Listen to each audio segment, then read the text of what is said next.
بسم اللہ الرحمن الرحیم۔ جنٹلمین، جیسے کہ میں نے آپ کو پہلے بتایا تھا کہ article 145 of the constitution declare governor as an agent of the president, یہ میں بریک سے پہلے ایکسپلین کر چکا تھا۔ اس کے بعد آرٹیکل 246 آف دا کانسٹیٹیوشن ہے categorize the tribal area into FATA and PATA, یعنی آرٹیکل 246 جو ہے انہی ٹرائبل ایریا کے درمیان مزید تفریق کرتا ہے، اور ایک کو فاٹا کہتا ہے اور دوسرے کو پاٹا کہتا ہے۔ فاٹا سے مراد فیڈرلی ایڈمنسٹرڈ ٹرائبل ایریا ہے اور پاٹا سے مراد پروونشلی ایڈمنسٹرڈ ٹرائبل ایریا ہے۔ تھوڑا سا پیچھے جائیں ان کو سمجھنے کے لیے، تو وہ یہ ہے کہ فاٹا جو تھا پریزیڈنٹ کے انڈر تھا اور پاٹا گورنر اس کے بارے میں ریگولیشن وغیرہ ایشو کرتے ہیں۔ چونکہ آپ نے شروع میں وہ پڑھا تھا کہ فرنٹیئر کرائمز ریگولیشن جو تھا، شروع پہ میں اگر آپ کو بتاؤں تو اس میں تھا کہ پروٹیکٹڈ ایریا فاٹا، اور اس کے ساتھ کچھ ریجنز انہوں نے بتائے تھے، اس میں ایکسیپٹ مالاکنڈ تھا ایریا، یعنی ایف سی آر لاگو جو تھا مالاکنڈ کے علاوہ باقی ایریاز انہوں نے مینشن کیے تھے جہاں پہ تھا میری پچھلی سلائیڈز میں۔ تو وہ جو ایریا مالاکنڈ تھا اس کے لیے پھر انہوں نے جب اس کو سیٹلڈ ایریا میں لے کے آئے، مالاکنڈ جیسے کہ آپ کو پتہ ہے وہاں پہ 3 اسٹیٹس تھی، سوات، دیر اور چترال، یہ جب 67 69 میں اس کو لے کے آئے مین سٹریم میں، تو اس کو انہوں نے گورنر کے انڈر کر دیا تھا کہ یہ ڈائریکٹلی گورنر اس کے فاٹا کے جو ہے معاملات، لیگل معاملات وغیرہ یہ سب چلائیں گے۔ آرٹیکل 247(3) ہے پھر of constitution of Pakistan declared that no act of the parliament shall apply to FATA unless it is directed by the president، یعنی پارلیمنٹ کسی قسم کی قانون سازی فاٹا کے بارے میں نہیں کر سکتی تھی جب تک کہ پریزیڈنٹ اس کو اجازت نہ دے۔ shall apply to the FATA unless it is directed by the president، president کی ڈائریکشن ہو تو تب ہوگا، پریزیڈنٹ کی ڈائریکشن نہ ہو تو نہیں ہوگا۔ President may issue regulation for the good government of FATA under the said articles۔ یہ ایف سی آر جو ہے یہ بھی بیسیکلی پریزیڈنٹ ہی پروملگیٹ کیا کرتا تھا، پریزیڈنٹ ہی ریگولیشن کے ذریعے اس کا اطلاق ہوتا تھا۔ may issue regulations for the good government of the FATA under the said article۔ یہ پیچھے جو آرٹیکلز دیے گئے ہیں، ایف سی آر جو ہے اپنی اسٹرینتھ جو ڈرا کرتا ہے وہ انہی آرٹیکلز کی وجہ سے اس کی قانون میں حیثیت ہے کہ یہی آرٹیکلز پریزیڈنٹ کو امپاورڈ کرتے ہیں، اور پریزیڈنٹ آگے جو ہے پھر وہ مزید اپنی طاقت جو ہے اس کا استعمال کرتے ہوئے، اپنی پاورز کا استعمال کرتے ہوئے ایف سی آر میں ترمیم، یا ایف سی آر جیسے آخری ترمیم 2013 میں ہوئی تھی، ایف سی آر میں 1901 کی جو تھی وہ 2013 میں آخری ہوئی تھی۔ Article 247(5) empowers president to make regulation for the peace and good government for the FATA۔ 247 یہ ہے under the 247 jurisdiction of the Supreme Court and High Court was hosted in the tribal area۔ یہ اس کی جگہ was ہے کیونکہ اس کو host کر دیا گیا تھا، ختم کر دیے گئے یہ آرٹیکل 247 اب آئین کے ساتھ حصہ نہیں رہا، لیکن 247 میں سپریم کورٹ اور ہائی کورٹ کا کسی قسم کا دائرہ اختیار جو تھا وہ ٹرائبل ایریا میں نہ ہونے کے برابر ہوتا تھا۔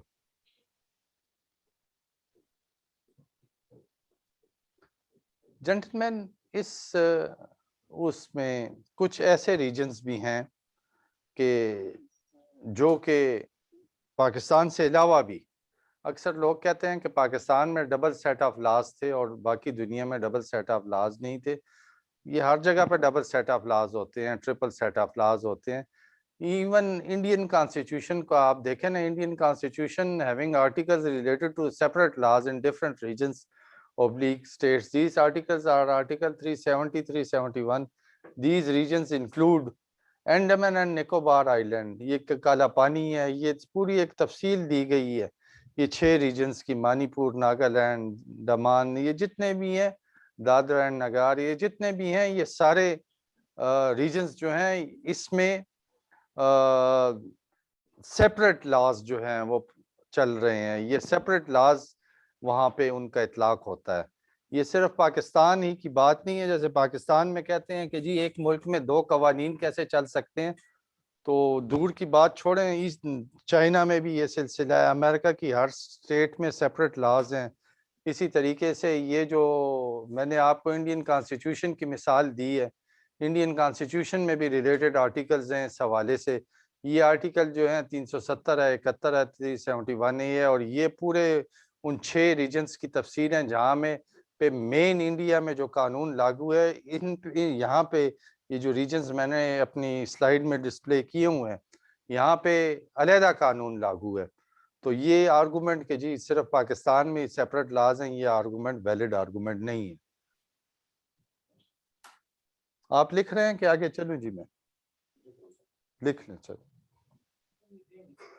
اچھا چلو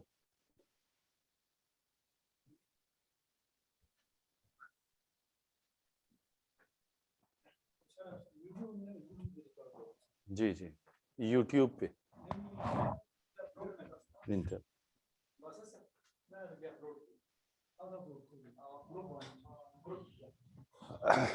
جنٹلمین. اس کے بعد collective and territorial responsibility under section 21 FCR ہے. کلیکٹیو اور ٹیریٹوریل ریسپانسبلٹی کیا ہے؟ یہ جو آپ نے سنا ہوگا ہائیلی کرٹیسائزڈ، جس کو نیوز پیپر میں بھی کرٹیسائز کیا جاتا رہا ہے. کلیکٹیو اور ٹیریٹوریل ریسپانسبلٹی کا جو مفہوم ہے، کوئی ایک ٹیریٹری جس میں کوئی خاص قوم ریزائڈ کر رہی ہے، ان کی کلیکٹیو ریسپانسبلٹی ہے کہ کسی بھی مجرم کو جو ان کی صفوں کے اندر چلا جائے، ایسے مجرم کو حوالے کیا جائے واپس ٹرائبل اتھارٹیز کو. یہ کلیکٹیو ریسپانسبلٹی ہے اس ٹرائب کی. The tribe living within that territory is responsible for handing over any culprit hiding inside the tribe to the tribal authorities, to the district administration. Now, this was the collective responsibility of that tribe. یہ collective responsibility جو تھی، اس میں آپ کو ذرا سا میں یہ بات بتاؤں کہ یہ بیسیکلی ٹرائبلز جس وقت FCR کا قانون بنایا جا رہا تھا، تو اس وقت ٹرائبل جو تھے وہ بڑے ریزسٹنس تھے، اس وجہ سے کہ پولیس کیسے ان کی ٹرائب کے اندر انٹر ہوگی، کیونکہ وہاں پہ شرم پردہ شریک ہوتا تھا. انہوں نے کہا تھا کہ اگر آپ کو کوئی چاہیے تو ہم آپ کو ہینڈ اوور کر دیا کریں گے. آپ کی پولیس کو یا آپ کی لیویز کو یا آپ کی آرمی کو یا آپ کی ملیشیا کو یہ اجازت نہیں ہے کہ ہماری ٹرائب میں انٹر ہو کے اور چادر اور چار دیواری کا تقدس پامال کرے.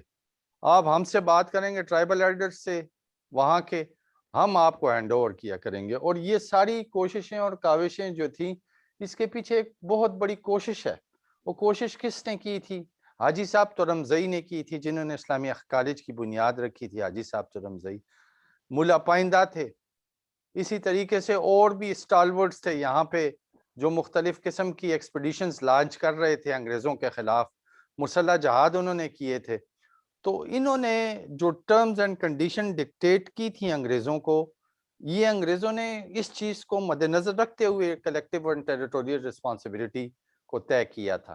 اور اگر کوئی قوم کے ایلڈرز کمپلائی نہ کر سکیں تو پھر ان کے خلاف یہ جو میں آپ کے سامنے ڈسپلے کی ہے، یہ چیزیں جو تھیں، یہ ایکشنز جو تھے وہ کیا کرتے تھے.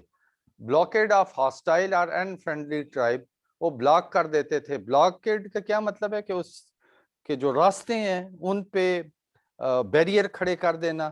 انفرینڈلی ٹرائب جو کہ ان کے ساتھ دشمنی کرتی ہیں ٹرائبز ایڈمنسٹریشن کے ساتھ، ان کی بلاکیج کی جائے. Tribes are any member of the tribe, یا پوری قوم کر رہی ہے یا قوم کے چند لوگ کر رہے ہیں، ٹھیک ہے. Act in hostile in subversive or offensive manners. اگر ان کی دشمنی والی کارروائیاں وہ حملہ کرنا چاہتے ہیں، political agent may direct the rest of the hostile tribe or attach their property. political agent تب پہلے بلاکیڈ کرے گا، پھر اس کے بعد جو ہے کیا کرے گا، ڈائریکشن ایشو کرے گا. آج کل ڈپٹی کمشنر ہے کسی ٹرائب کا، تو ٹیریٹوریل رسپانسبلٹی تو اب ختم بھی ہو گیا ہے سیکشن 21، بلکہ FCR ہی ختم ہو گیا آپ کا، چونکہ بیک گراؤنڈ ہے تو اس حوالے سے. بتا رہا ہوں پولیٹیکل ایجنٹ جو ہے وہ ڈائریکشن دیتا تھا ہاسٹائل ٹرائبس کو کہ ان کی پراپرٹی اٹیچ کی جائیں. پراپرٹی اٹیچمنٹ کا یہ مطلب نہیں ہے تحصیل یہ ایجنسی ہیڈ کوارٹر میں جو پراپرٹیاں ہوتی تھیں اس قوم کی وہ اٹیچ کیا کرتے تھے آن دا پوائنٹیشن آف دا پٹواری حلقہ. پٹواری حلقہ پوائنٹیشن کرتا تھا کہ جی یہ بازار میں فلاں فلاں پراپرٹی ہیں تو ان کو اٹیچ کیا جاتا تھا. Debar their access to the settled area. وہ جو تھے سیٹل ایریا میں جب انٹر ہوتے تھے تو ان کی انٹری کو جو تھا وہ روکتے تھے. سچ ایکشنز بی اگینسٹ پلارینا. پلارینا جنٹلمین جو ٹرائبل ہیں ان کو پتہ ہے کہ باپ کے طرف جو خاندان ہوتا ہے چچا کا بیٹا باپ کے چچا کا بیٹا ان کے خلاف ایکشن لیا جائے. یہ دیکھیں سٹیجز میں ہو رہا ہے. پہلے سٹیج میں بلاکیڈ لگایا پھر ان کی پراپرٹیز اٹیچ کی ہیں. تیسری سٹیج میں جو ہے ان کے پلارینا جو ہیں اس طرف کے باپ کی طرف کے جو رشتہ دار ہیں ان کے خلاف ایکشن لینا. Prior approval was mandatory requirement under FCR 1901. Commissioner سے پولیٹیکل ایجنٹ جو ہے فرض کیا خیبر کا کر رہا ہے تو خیبر کا پولیٹیکل ایجنٹ اس وقت اس کے پہ ضروری ہوتا تھا کہ وہ کمشنر پشاور سے اپروول لے کہ جی یہ میں بلاکیڈ لگانا چاہتا ہوں یا پیونیٹیو ایکشنز جو ہیں لینا چاہتا ہوں. In the amended FCR no approval is required from the commissioner. لیکن 2013 میں جو انہوں نے امینڈمنٹ کی ہے 2013 میں 1921 سے 1901 کے FCR میں اس میں کسی قسم کی اجازت جو ہے کمشنر سے لینا ضروری نہیں تھی. لیکن اس کو انہوں نے پھر آگے میں پڑھاؤں گا آپ کو کہ انہوں نے کیا کیا کہ ایک بڑا فول پروف سسٹم ان کو انہوں نے بنایا. Under section 62 of FCR governor is empowered to make rules for the smooth functioning of FCR. Section 62 کے نیچے گورنر کے پاس یہ طاقت ہے کہ وہ FCR میں کسی قسم کی بھی اسموتھ فنکشننگ چاہیے ہو تو کچھ اس میں تبدیلی کر سکتا ہے. PA or DCO must give reasons for order under section 21 FCR. PA اور DCO. PA کا مطلب یہ ہے political agent district coordination officer. یہ پرانی باتیں ہیں اس لیے آپ کے کورس میں ہسٹری کے حوالے سے پولیٹیکل ایجنٹ یا DCO جو ہے وہ ایسے نہیں کرے گا کہ وہ زبان سے نکالے گا کہ جی بس لگا دو بلاکیڈ ان کی ڈیبار کر دو ایکسیس یہ فلاں پیونیٹیو ایکشن ان کی پراپرٹی اٹیچ کر لو. بلکہ وہ ایک حکم لکھے گا. وہ حکم جو ہوگا تحریری حکم ہوگا. اس تحریری حکم کے تحت یہ لوگ جو ہیں کام کریں گے اور تحریری حکم جو ہے وہ اپیلیبل بھی ہوگا. It must be stated with reasons that there is no option except to proceed under section 21 FCR. وہ یہ لکھے گا اس کی جواز لکھے گا اس کے ریزنز لکھے گا کہ میرے پاس اور کوئی حل نہیں تھا سوائے اس کے کہ میں بلاکیڈ لگاؤں یا ٹیریٹوریل رسپانسبلٹی کے تحت سیکشن 21 کے تحت FCR کے تحت میں یہ ایکشن لوں. Such order is appealable under section 48 of FCR. 1901 کے FCR میں کمشنر سے پوچھنا ضروری تھا. 2013 کے FCR سیکشن 48 میں اب یہ پوچھنا ضروری نہیں ہے. لیکن وہ جو آرڈر لکھے گا اس آرڈر کو اس کی کاپی لے کے کمشنر کے پاس اس کے خلاف اپیل کی جا سکتی تھی. پہلے میں اپیل نہیں کی جا سکتی تھی. سبورسو مینز سبورسو کا کیا مطلب ہوتا ہے؟ The process of overthrowing or destroying by force or illegal means. یعنی سبورسو جو ہے یہ بہت ہی کوئی اسٹرکٹ قسم کا بہت ہی ایسا کام ہے کہ کسی طریقے سے ڈسٹرائے کرے ایک طاقت کے ذریعے اور غیر قانونی ذرائع کے ذریعے پولیٹیکل ایڈمنسٹریشن کو. اس وقت وہ سبورسو اس کو اٹھا کے پھینکنے والی طاقت ان کے پاس ہو ان کے خلاف یہ ایکشن لیا جاتا تھا قانون کے مطابق. Meaning of territorial responsibility. Territorial responsibility کا مطلب کیا ہوتا تھا؟ It means a crime occurring in the territory of the tribe. اس کا مطلب یہ تھا کہ ایک جرم واقعہ ہو رہا ہے کسی بھی ٹیریٹری میں اس ٹرائب کی. The tribe must know that the crime occurring in their territory would earn enmity of the whole tribe. اور اس قوم کو اس ٹرائب کو یہ پتا ہے کہ میں جو ایکشن کر رہا ہوں اس کی وجہ سے میرے سارے قبیلے کے خلاف جو ہے دشمنی کی ایک لہر اٹھ جائے گی due to punitive action against the whole tribe. اور جبکہ کوئی بھی ایسا ایکشن لیا جائے گا جو سزا پہ مبنی ہوگا تو اس کو سزا ساری قوم کو ملے گی. Tribal situated along with Pakistan Afghan border from Bajaur to south Waziristan. Tribals جو ہیں یہ رہتے ہیں